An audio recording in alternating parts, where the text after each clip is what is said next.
کے لیے خرچ کرو۔ اسلام ایسا مذہب تھوڑا ہی ہے۔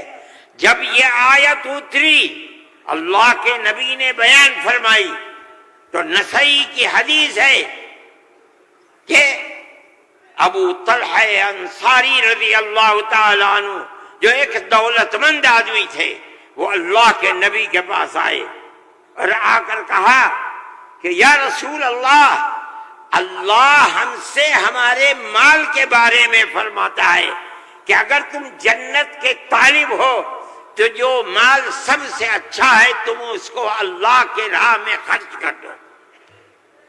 یا رسول اللہ، میرا سب سے بہترین مال فلانی زمین ہے، میں آپ کو گواہ بناتا ہوں کہ میں اس کو اللہ کے لیے وقف کرتا ہوں۔ یہ حدیث موجود ہے نسائی کے اندر۔ مذہب اور کس چیز کا نام ہے؟ جو اللہ نے فرمایا وہ مذہب ہے، جو رسول اللہ نے فرمایا وہ مذہب ہے۔ مجھے حیرت ہے کہ مودی جی ہمارے مذہب کے بارے میں فیصلہ کرتے ہیں کہ وقف کے اندر، وقف کا ذکر دستور کے اندر۔ ارے بابا، دستور کے اندر مذہب اسلام کو، ہر اقلیت کو اپنا مذہب قبول کرنے کا اختیار آزادی کے ساتھ ہے۔ یہ ہمارا مذہب ہے، وقف ہمارا مذہب ہے۔ اللہ نے فرمایا، رسول اللہ نے فرمایا۔ حدیث کے اندر آتا ہے کہ جب انسان مر جاتا ہے، یہ مسلم کی حدیث ہے، اذا مات الانسان انقطع عمله عنه۔ جب آدمی مر گیا، اب اس کے اندر کام کرنے کی طاقت بھی نہیں ہے۔ اب اسے کسی چیز کا ثواب ملتا تھا، نماز پڑھنے کا، روزہ رکھنے کا، نہ نماز پڑھ سکتا ہے نہ روزہ، مگر فرماتے ہیں تین چیزیں ایسی ہیں مرنے کے بعد بھی آدمی قبر میں چلا گیا اسے ثواب ملتا رہتا ہے۔ کیا ہے؟ اس کے اندر پہلی چیز ہے صدقۃ جاریۃ، ایسا صدقہ کر کے جانا کہ جو اس کا ثواب برابر جاری رہے۔ مثال کے طریقے پر کوئی کنواں کھدوا دیا، یہ اللہ کے لیے وقف ہے، 100 سال، 200 سال، 1000 سال اگر اس کنویں سے پیاسا پانی پیے گا اس آدمی کو پہنچے گا جو مر گیا 100 سال پہلے، اس نے بنوایا تھا کنواں۔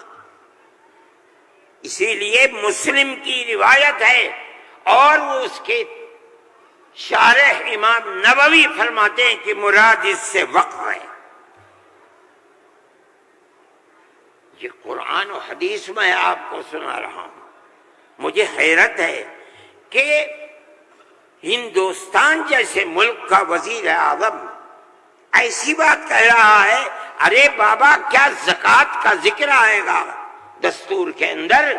کیا نماز کا ذکر آئے گا دستور کے اندر؟ کل کو کھڑے ہو کے یہ کہہ دو کہ نماز کا ذکر دستور میں نہیں ہے اس لیے نماز نہیں پڑھنے دی جائے گی، زکوٰۃ دستور میں نہیں ہے، زکوٰۃ نہیں کرنی۔ میں سوچتا ہوں کہ اللہ، ملک کا کون بول رہا ہے؟ وزیر اعظم، اور ایسی چیز بول رہا ہے جس کے نہ سر ہے نہ پر ہے۔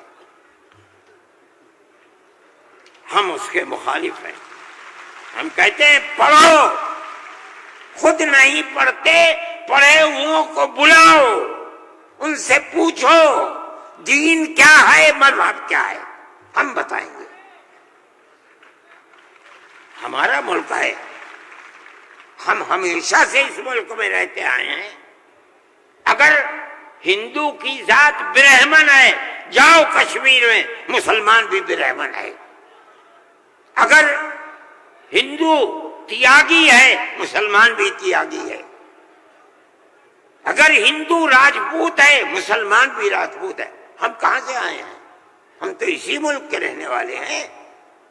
جس کو ہندو کوئی مذہب پسند ہے وہ ہندو مذہب کے اوپر ہے، جسے عیسائی مذہب پسند ہے وہ عیسائی بن گیا، جسے سکھ مذہب پسند ہے وہ سکھ بن گیا، جسے اسلام مذہب پسند ہے وہی مسلمان بن گیا.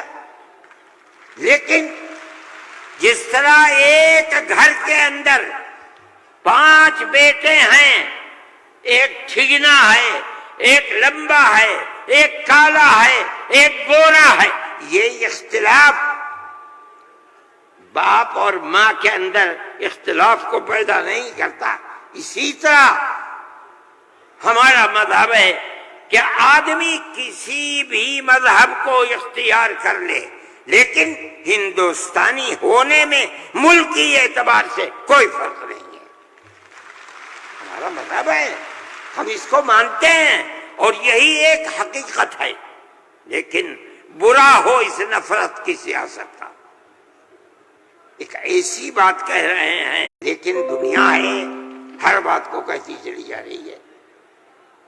آپ کے برابر میں جب ملک کا پرائم منسٹر یہ باتیں کرتا ہے جس سے مسلمانوں کے خلاف نفرت ظاہر ہوتی ہے، ملک کا ہوم منسٹر ایسی باتیں کرتا ہے تو دوسرے کیوں نہ کریں گے؟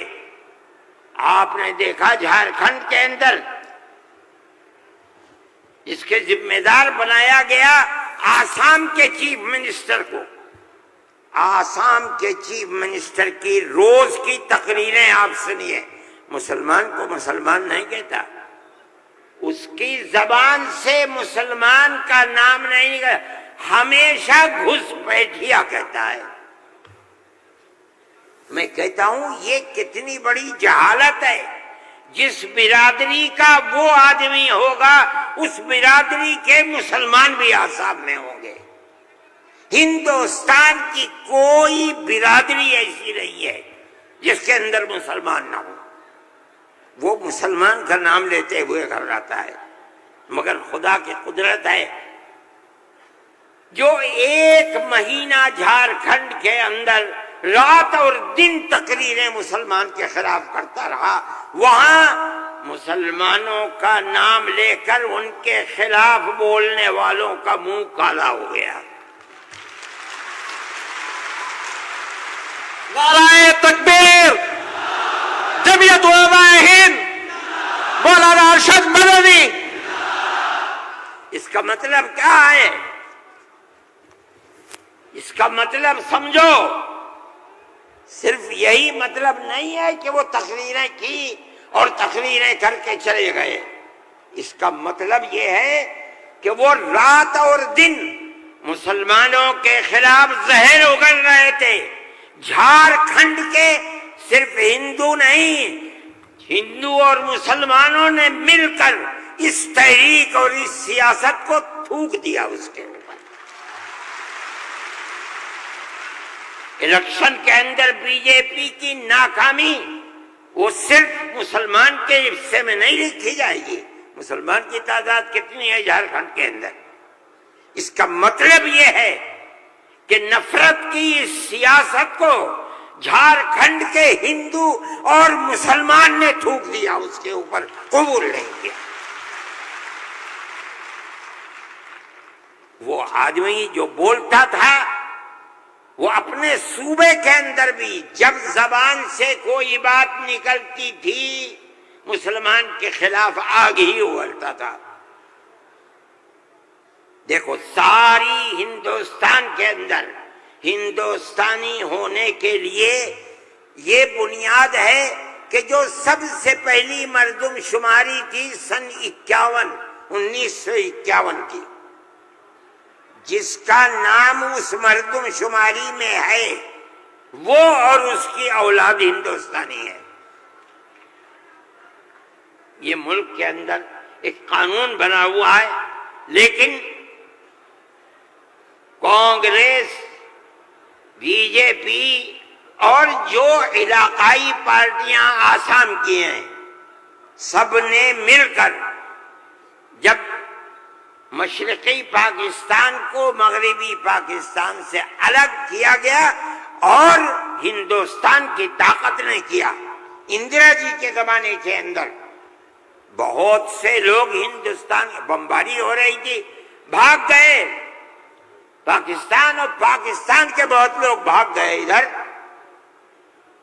اب کیسے کہا جائے کہ ہندوستانی پاکستانی کون کون ہے؟ تو سب نے مل کر پارلیمنٹ نے قانون بنایا کہ 1971 کے بعد جو آیا ہے وہ ہندوستانی نہیں ہے، آسام میں 1971 کی مردم شماری میں جس کا نام ہے وہ آسامی ہے، اور اس کے بعد جو آیا ہے وہ آسامی نہیں ہے۔ یہ قانون بنا دیا، قانون بن گیا۔ اب یہ حلق سے نیچے چیف منسٹر صاحب کے نہیں اتری، انہوں نے کہا کہ نہیں، سارے ملک کا دستور ایک ہونا چاہیے۔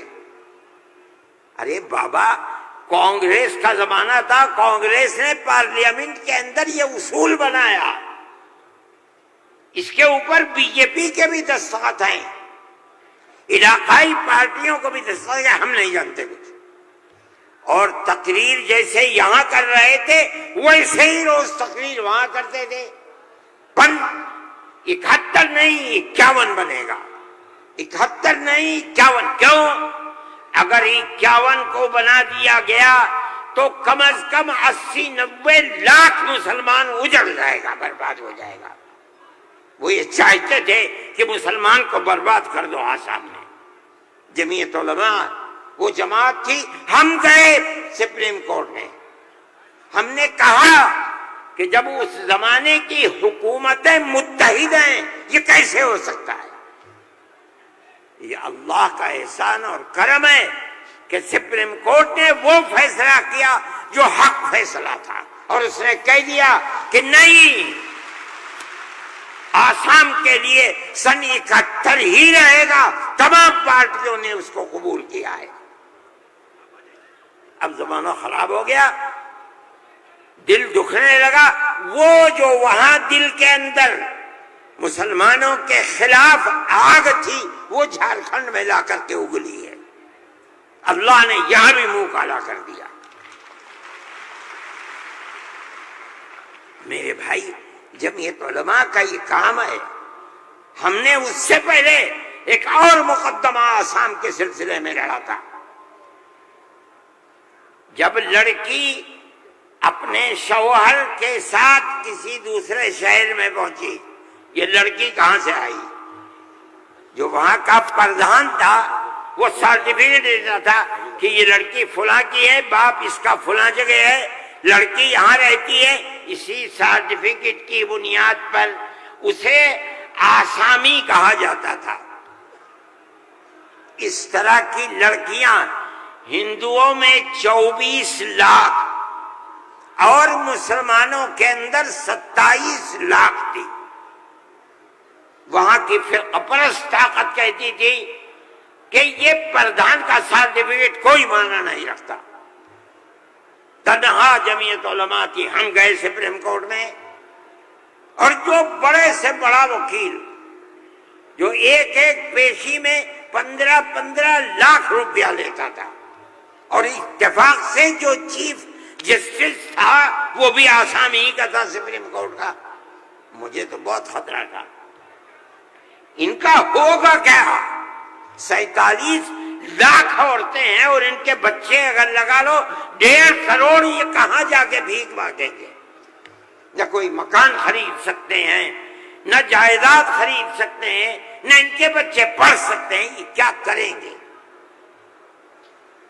اللہ کی قدرت کا کرشمہ ہے کہ اس کے اندر بھی جمعیت علماء کو ایسی کامیابی ہوئی کہ مسئلہ ختم ہو گیا۔ 47 لاکھ ہندو مسلمان جینے کا حق انہیں مل گیا۔ یہ ایک چیز ہے، جمعیت علماء ہندو مسلم کی بات نہیں کرتی، ہمیں اس سے کوئی مطلب نہیں۔ جمعیت ہم علماء یہ ہند کہتے ہیں مولانا ارشد مدنی، نعرہ تکبیر، مولانا ارشد مدنی قدم بڑھاؤ، جمعیت علماء ہند۔ ہم یہ کہتے ہیں کہ ہم ہر ایک کے لیے کام کرتے ہیں۔ جمعیت علماء کا یہ کردار ہے۔ ابھی آپ کے سامنے بلڈوزر کی تحریک آئی، ہم نے یہ دیکھا کہ چیز دن بدن بڑھتی جا رہی ہے، اور اس آگ کے اندر یہ نہیں کہا جا سکتا کہ 100% مسلمان ہے، لیکن 95% مسلمانوں کے گھر گرائے جا رہے ہیں۔ سارے ہندوستان میں جمعیت علماء ہند سپریم کورٹ میں گئی، اور ہم نے جا کر کے یہ بات رکھی، تحریک چلتی رہی، ہم نے یہ بات کہی کہ یہ کیسے ہو سکتا ہے جس گھر کو ماں باپ نے بنایا، اس گھر کے اندر ایک لڑکے نے کوئی کام ایسا کر دیا کہ جو کام گورنمنٹ کے خلاف ہے، آپ کی سیاست کے خلاف ہے، آپ اس مکان کو بلڈوزر چلا کر گرا دیں، وہ ماں باپ کہاں جائیں گے بوڑھے؟ اس کی بیوی بچے کہاں جائیں گے؟ اس کی بہن بھائی کہاں جائیں گی؟ اس کی اولاد کہاں جائے گی؟ بھئی آپ اس کو پکڑ کر کے جیل میں ڈالیے، یہ اپنی زندگی کو صاف دکھلانے کے لیے مقدمہ لڑے گا، آپ اس کے گھر کو کیسے گرا سکتے ہیں؟ مگر یہ بات کسی کی سمجھ میں نہیں آتی تھی۔ ہم اللہ کا شکر ادا کرتے ہیں کہ ہماری اس آواز کو اللہ نے قبول فرمایا، اور اس طرح قبول فرمایا کہ اب کون مائی کا لال ہے، ذرا گھر کا توڑ کے تو دکھ رہا ہے۔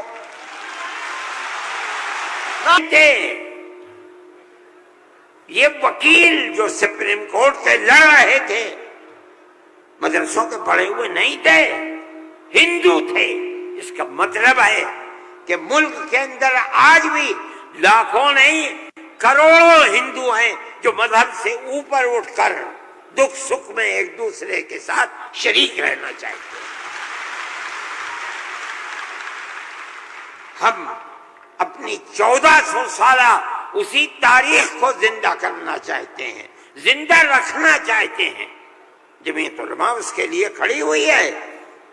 ہم ہر جگہ جاتے ہیں، اس کو نہیں دیکھتے کہ کون ابو حنیفہ کا ماننے والا ہے، کون آدمی اہل حدیث ہے، کون غیر مقلد ہے، کون جماعت اسلامیہ، کون ہندو ہے، کون مسلمان ہے، ہم نہیں دیکھتے۔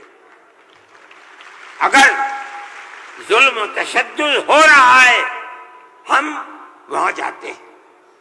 سیلاب آیا کیرلا کے اندر، ہم پہنچے، ہم نے مکانات 2 کروڑ روپیہ خرچ کیا، مکانات کی تعمیر کرائی، مکانات کو بنوایا۔ مسلمانوں کے مکانات بھی تھے، ہندوؤں کے مکانات بھی تھے، عیسائیوں کے مکانات بھی تھے، جاؤ جا کر کے دیکھو۔ ہم نہیں کرتے یہ کام۔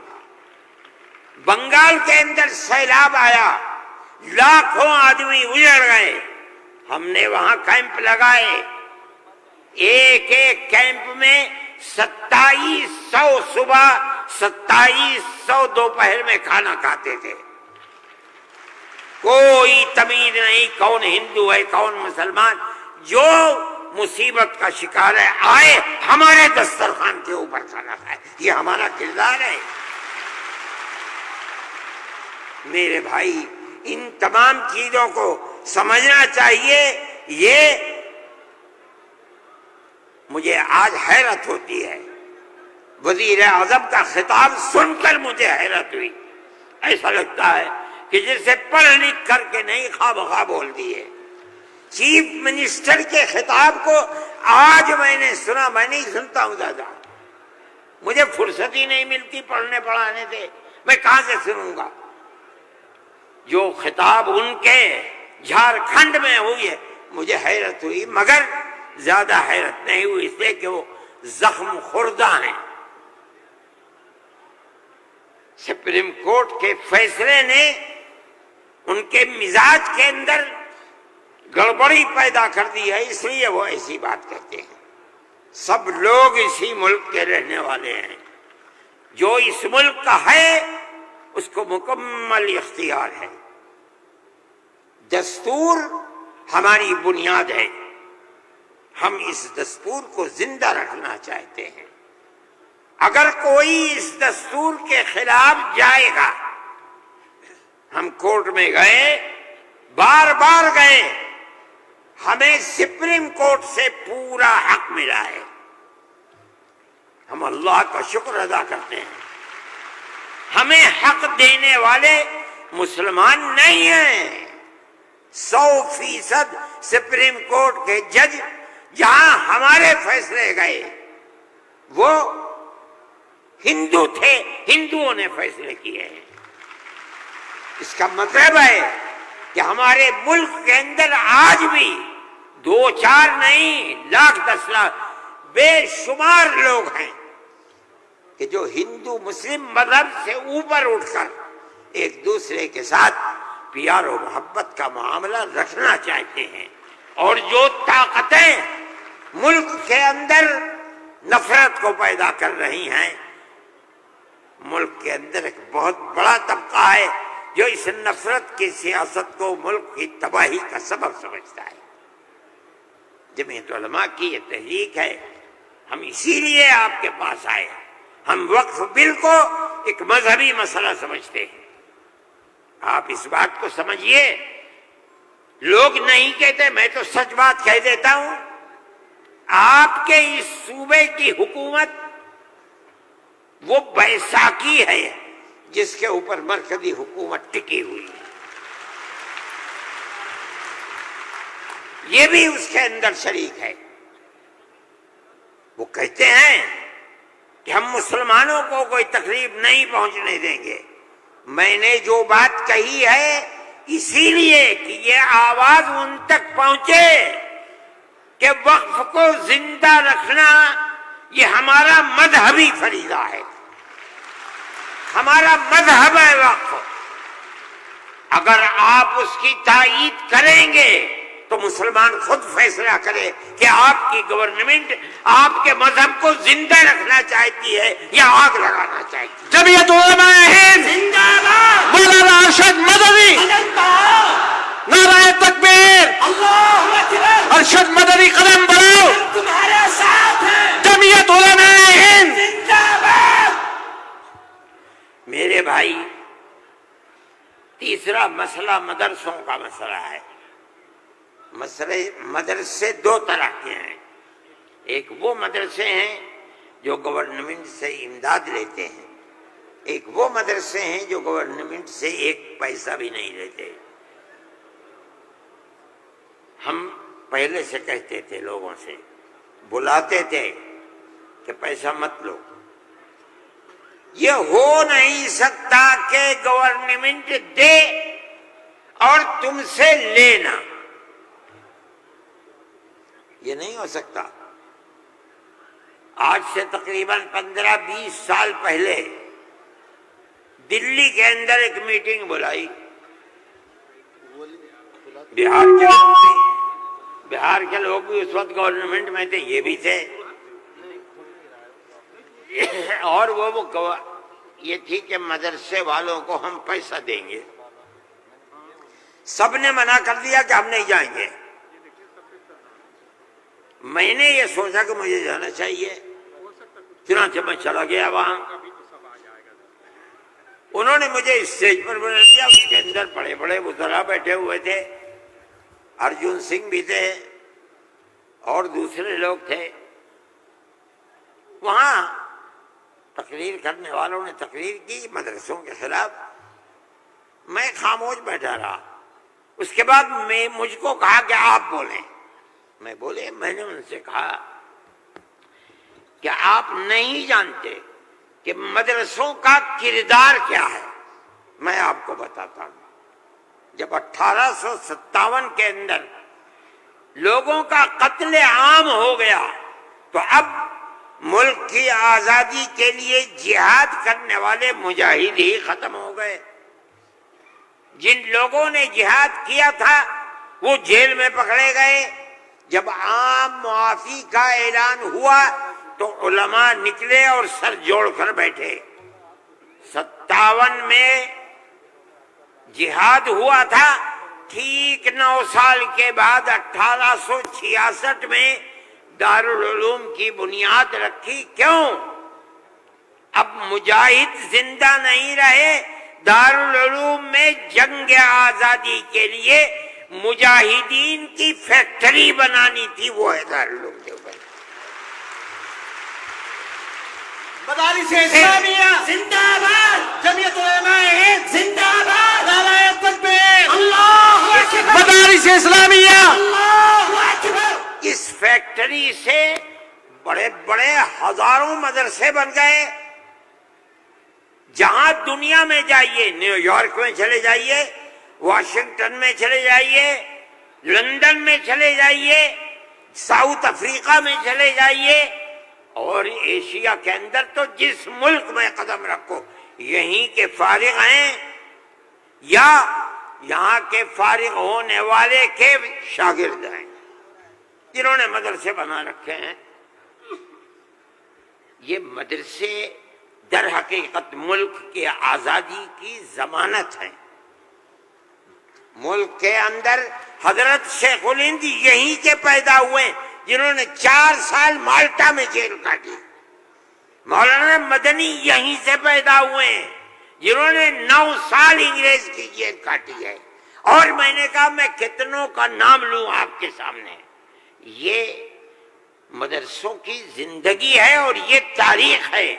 آپ اس تاریخ کو بجھانا چاہتے ہیں، کہتے ہیں بالکل نہیں، انہوں نے کہا کہ ہم نہیں بجھا۔ میں نے کہا کہ یہ ہو نہیں سکتا کہ آپ پیسہ دیں انہیں اور پھر ان کے نظام تعلیم اور نصاب تعلیم میں دخل نہ دیں۔ آواز آئی ہم وعدہ کرتے ہیں کہ نہیں دیں گے۔ میں نے کہا اچھا، میں آپ کو جھوٹا نہیں کہتا ہوں، مجھے یہ بتائیے کہ ابھی الیکشن میں 3 سال باقی ہیں، کیا آپ یہ ضمانت دے سکتے ہیں کہ 3 سال کے بعد جو الیکشن ہوگا اس الیکشن کے نتیجے میں کامیاب ہو کر آپ ہی اقتدار کی کرسی پر بیٹھیں گے؟ کہنے لگے نہیں دے سکتے۔ میں نے کہا تو آپ تو 3 سال کی ضمانت نہیں دیتے، اور میرے دل میں یہ ارمان ہے کہ اگر قیامت تک میں زندہ رہوں گا تو مدرسوں کو لے کے چلوں گا۔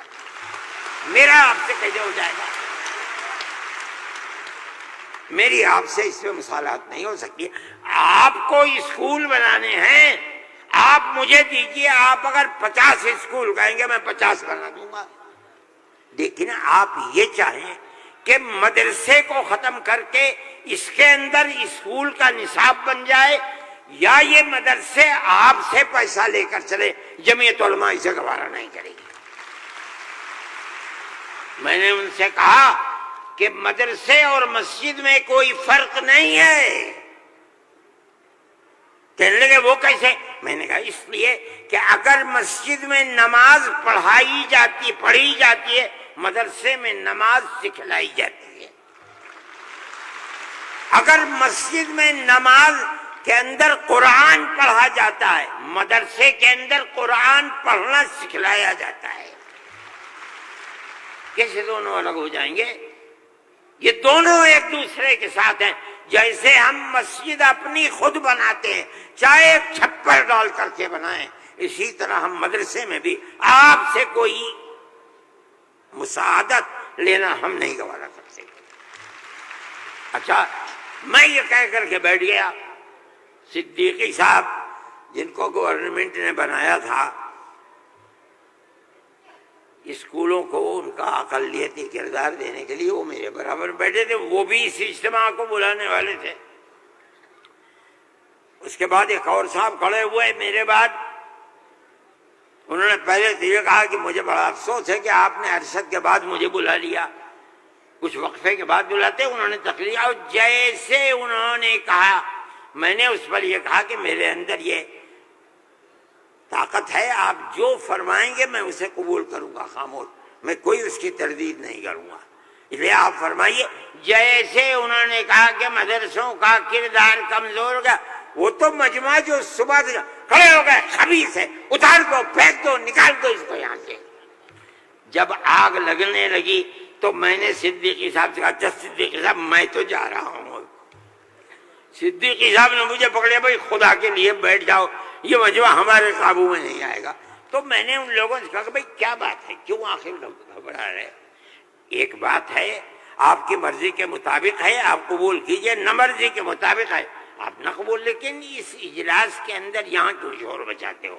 خیر وہ لوگ بیٹھ گئے، جب ہو گیا تو میں اٹھ کے بھاگ گیا۔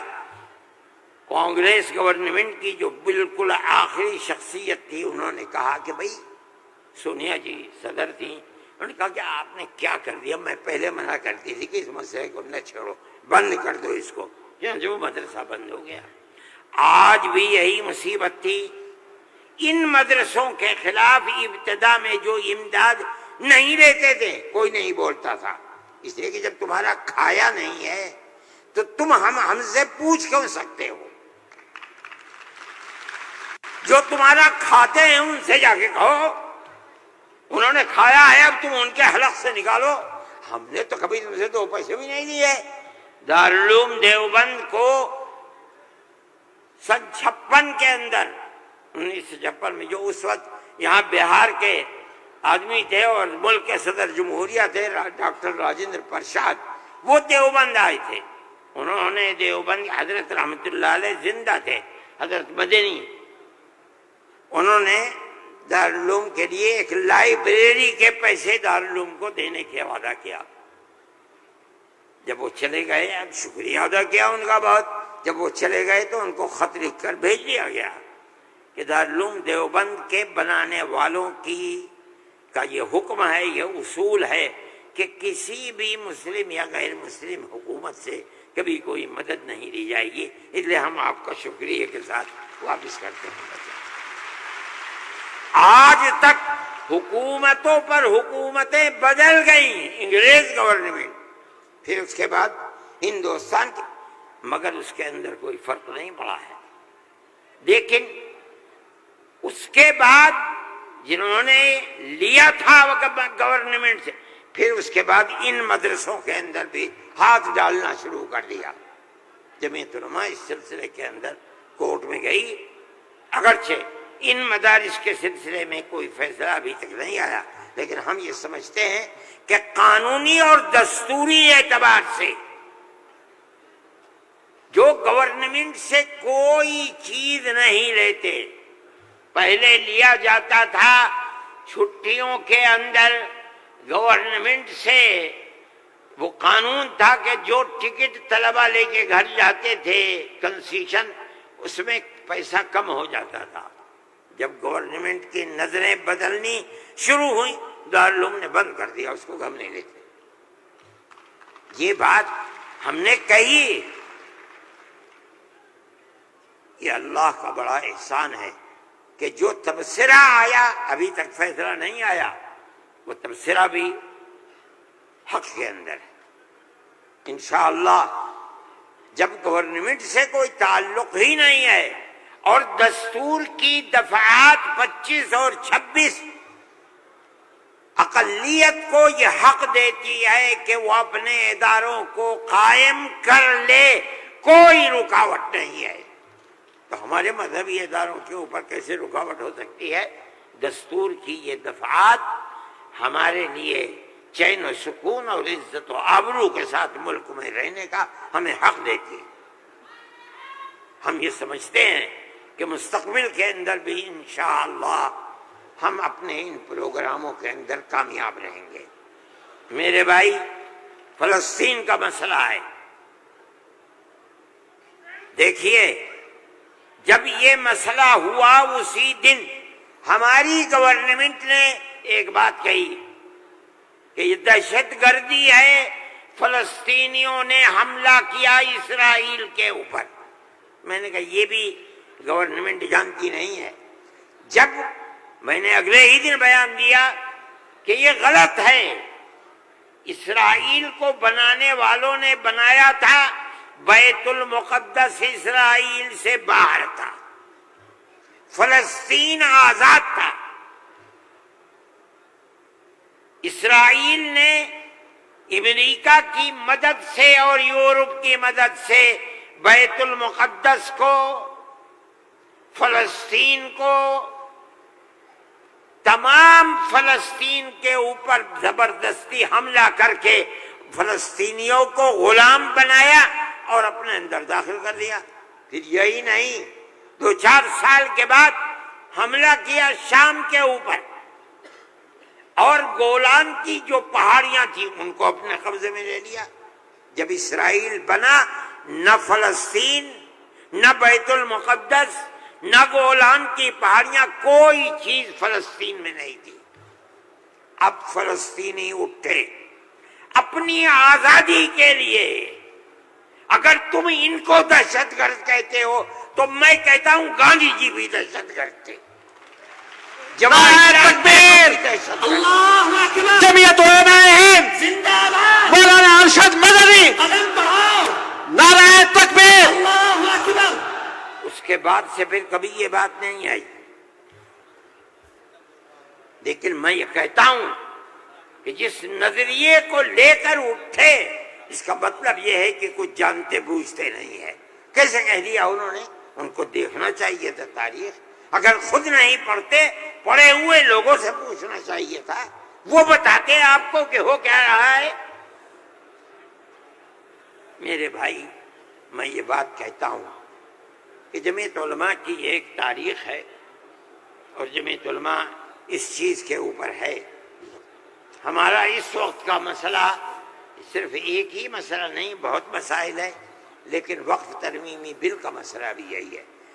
جس کو جان لے کہ یہ ہمارا مذہب ہے، ہم یہ کہتے ہیں بہار کی گورنمنٹ کو بھی، آندھرا گورنمنٹ کو بھی اگر وہ کریں گے تو اس کا مطلب یہ ہے کہ مسلمان کے پیٹ کے اندر چھرا گھونپیں گے اور مسلمان کے مذہب کو آگ لگانا چاہتے ہیں۔ مسلمان کو سوچ لینا چاہیے کہ وہ کیا کرے گا اور مستقبل کے اندر اسے اس جنجال کو کس طرح نمٹانا ہے۔ ہم ایک بات کہہ رہے ہیں اور ہمیں یہ کہنے کا حق ہے، اس لیے کہ دستور کے خلاف ہے۔ دستور نے ہمیں مذہبی آزادی دی ہے۔ آپ وقف کو مذہب نہیں سمجھتے، لیکن اس لیے نہیں سمجھتے کہ نہ آپ قرآن کو جانتے ہیں نہ آپ حدیث کو جانتے ہیں۔ حضرت عمر رضی اللہ تعالی عنہ نے اپنا ایک باغ وقف کرنے کی نبی کریم علیہ السلام سے اجازت چاہیے، جو خیبر میں تھا۔ آپ نے فرمایا میری رائے یہ ہے کہ تم باغ کو وقف مت کرو، بلکہ باغ کی کھجوروں کو وقف کر دو فقراء اور مساکین کے لیے، اس لیے کہ باغ تمہارا رہے گا۔ باغ اس کا محتاج ہے کہ تم اس کی دیکھ بھال کرو، وقف کر دو گے کوئی دیکھ بھال نہیں کرے گا۔ باغ تمہارا ہے، تم اس کی دیکھ بھال کرو، جو پھل اس کے اوپر آئے گا وہ فقیروں کو اور محتاجوں کو تقسیم کر دو۔ انہوں نے ایسے ہی کر دیا۔ میرے بھائی، وقف 1400 سال سے چلا آ رہا ہے۔ اللہ نے قرآن میں فرمایا ہے، رسول اللہ نے حدیث کے اندر فرمایا ہے، اور چونکہ یہ مجلس اس کی نہیں ہے، ورنہ تو بے شمار اوقاف ہیں۔ خود نبی کریم علیہ السلام نے اپنی زندگی کے اندر وقف کیے ہیں۔ یہ ہمارا مذہب ہے، آپ کیوں اس کے اندر دخل دیتے ہیں؟ آپ یہ کہیں کہ دستور میں لکھا ہوا نہیں ہے، اس کا مطلب یہ ہے کہ آپ یہ نہیں مانتے کہ مسلمان کو آزادی ہے اپنے مذہب کی حفاظت کی۔ آپ یہ نہیں جانتے ایک ایک مذہب کی جزئیات کو دستور کے اندر جمع کرنا ممکن نہیں ہے۔ مذہب اسلام تو آدمی کے پیدا ہونے سے پہلے موت کے بعد تک قبر کے اندر جو صورتحال ہوتی ہے، اسلام اس سب کو اپنے احاطے میں لیے ہوئے۔ آپ کے دستور میں کتنی گنجائش ہوگی اس کی؟ یہ بات کہہ دیا کہ ہمیں اپنے مذہب پر چلنے اور اپنانے کا حق ہے، اسے زندہ رہنے کا حق ہے۔ ہم یہ بات کہہ رہے ہیں، ہم نہیں چاہتے کہ کوئی دوسرا اس کے اندر دخل اندازی کرے۔ میرے بھائی، میں نے یہ بات کہی اور میں نہیں سمجھتا ہوں کہ اس سے زائد مجھے کوئی بات کہنی چاہیے، اس لیے میں آپ حضرات سے کہ تشریف آوری کا شکریہ ادا کرتا ہوں۔ میں اس ہال کے اندر 1-2 مرتبہ پہلے بھی آ چکا ہوں، مگر میں نے کبھی مسلمانوں کا اتنا بڑا مجمع یہاں نہیں دیکھا۔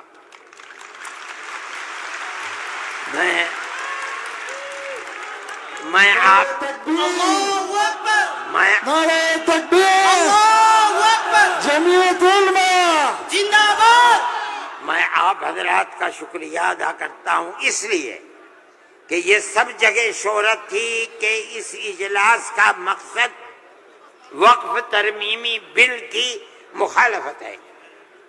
اس کا مطلب ہے کہ بہار کا مسلمان ہر اس طاقت کا مخالف ہوگا جو وقف ترمیمی بل کی تائید کرے گا۔ اس لیے آپ حضرات کا اس گرم جوشی کے ساتھ یہاں آنا، میں جمعیت علماء کے ایک خادم کی حیثیت سے آپ کا شکریہ ادا کرتا ہوں۔ اللہ آپ کو خوش رکھے، خیر و عافیت کے ساتھ رکھے، آپ اپنے مذہب کو سینے سے لگائے ہوئے زندہ رہیں اور مذہب کو خدا کرے زندہ رکھے۔ میں آپ سب حضرات کا شکر گزار ہوں۔ جو لوگ باہر سے آئے ہیں میں ان کا بھی شکریہ ادا کرتا ہوں۔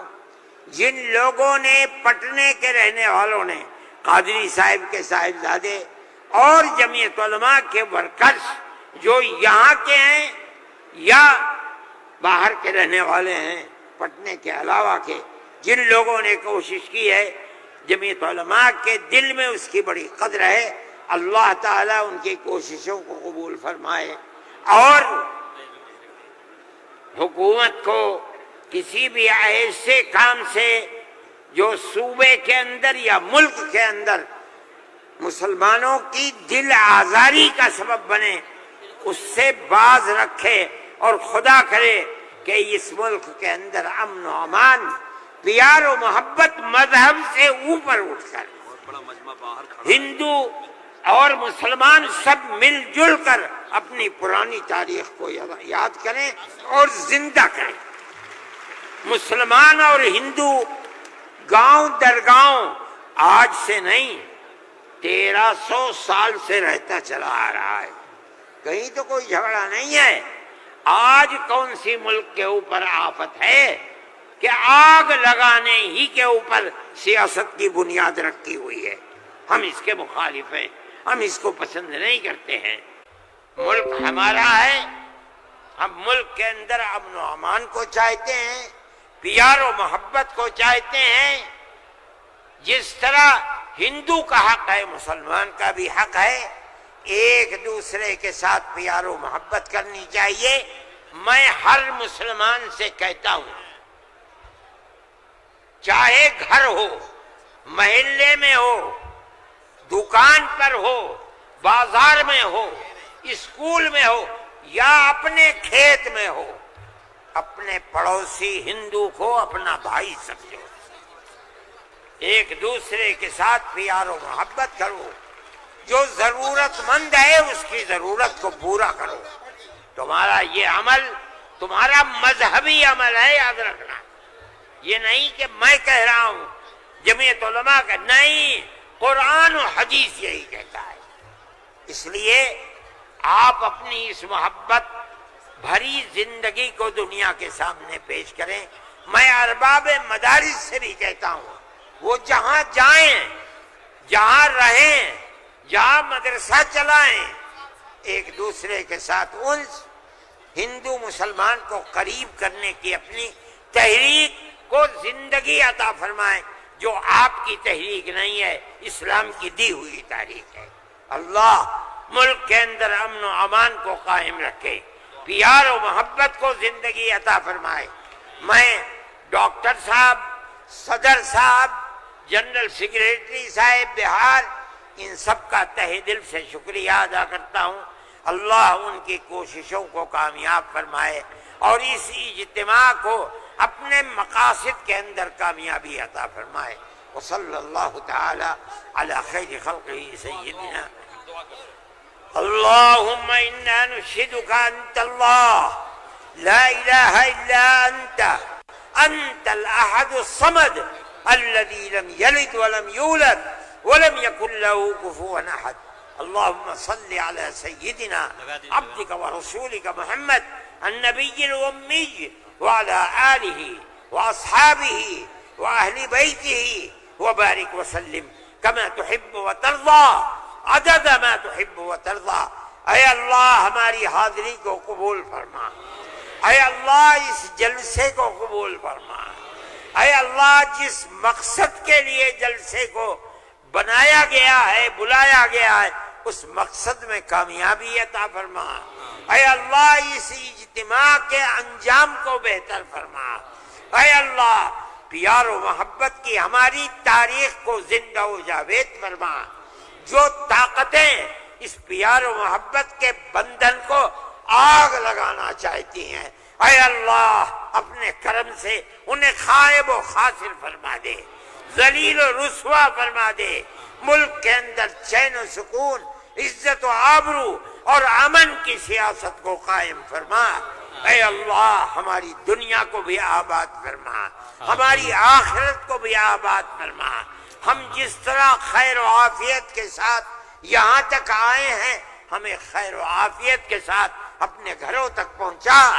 اے پروردگار ہمیں رزق حلال عطا فرما, شرور و فتن سے محفوظ فرما. ہماری اولاد کو عزت و آبرو, عفت و پاکدامنی عطا فرما, حیا ایمانی عطا فرما. ہمارے بیماروں کو شفا عطا فرما. اے اللہ جب وقت آئے تو ایمان پر خاتمہ عطا فرما. اے اللہ موت کے بعد قیامت کے دن آقا نامدار حضرت محمد صلی اللہ علیہ وسلم کی شفاعت میسر فرما اور اپنی جنت میں جگہ عطا فرما. وصلی اللہ تعالی علی خیر خلقہ سیدنا. تمام لوگ ایک نمبر سے بڑھیں گے. ارشد مدنی, ارشد مدنی آگے بڑھو, ہم تمہارے ساتھ ہیں. ارشد مدنی آگے بڑھو, ہم تم مولانا لگائیے. مولانا ارشد مدنی زندہ باد, مولانا ارشد مدنی زندہ باد. ہندوستان زندہ باد, ہندوستان زندہ باد, ہندوستان زندہ باد. مولانا ارشد مدنی زندہ باد, مولانا ارشد مدنی زندہ باد. نعرہ تکبیر, اللہ اکبر, نعرہ تکبیر, اللہ اکبر, نعرہ تکبیر, اللہ اکبر. ارشد مدنی آگے بڑھو, ہم تمہارے ساتھ ہیں. ارشد مدنی آگے بڑھو, ہم تمہارے ساتھ ہیں. ارشد مدنی آگے بڑھو, ہم تمہارے ساتھ ہیں. جمعیت علماء ہند زندہ باد, جمعیت علماء بہار زندہ باد. ارشد مدنی زندہ باد, صدر جمعیت علماء ہند زندہ باد, جمعیت علماء ہند زندہ باد. ارشد مدنی زندہ باد, ارشد مدنی آگے بڑھو, ہم تمہارے ساتھ ہیں. ارشد مدنی آگے بڑھو, ہم تمہارے ساتھ ہیں. ارشد مدنی آگے بڑھو, ہم تمہارے ساتھ ہیں. صدر جمعیت علماء زندہ باد, صدر جمعیت علماء زندہ باد, صدر جمعیت علماء زندہ باد. ارشد مدنی آگے بڑھو, ہم تمہارے ساتھ ہیں. ارشد مدنی آگے بڑھو, ہم تمہارے ساتھ ہیں. ارشد مدنی آگے بڑھو, ہم تمہارے ساتھ.